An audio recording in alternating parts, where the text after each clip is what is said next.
សួស្តីអ្នកទាំងអស់គ្នាវិលមកជួបខ្ញុំផ្សាយយុទ្ធថ្មីម្ដងទៀតនៅពាក្យបច្ចេកទេសដែលយើងប្រើប្រាស់ក្នុងវិស័យសំណង់ជាភាសាចិន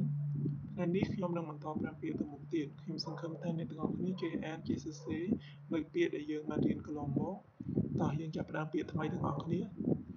ពាក្យទី1នោះយើងអានថាហួជាភាសាអង់គ្លេសមានន័យថា painter ឬក៏យើងប្រើជាភាសាខ្មែរគឺថ្នាំលាបពាក្យទី2នោះគឺយើងអានថាសាំងយោឈីជាភាសាអង់គ្លេសមានន័យថា paint ឬក៏យើងប្រែជាភាសាខ្មែរគឺលាបថ្នាំពាក្យបន្តមកទៀតនោះគឺយើងអានថាលឺថៃឬក៏ម្យ៉ាងទៀតយើងអាចនិយាយបានថាយ៉ាងថៃជាភាសាអង់គ្លេសបានន័យថា balcony ដែលយើងបកជាភាសាខ្មែរគឺវេរំដែងពាក្យបន្តមកទៀតនោះគឺយើងអានថាពណ៌លីជាភាសាអង់គ្លេសបានន័យថា glass ដែលយើងបកជាភាសាខ្មែរគឺកញ្ចក់ពាក្យបន្តមកទៀតនោះគឺយើងអានថាពណ៌លៀ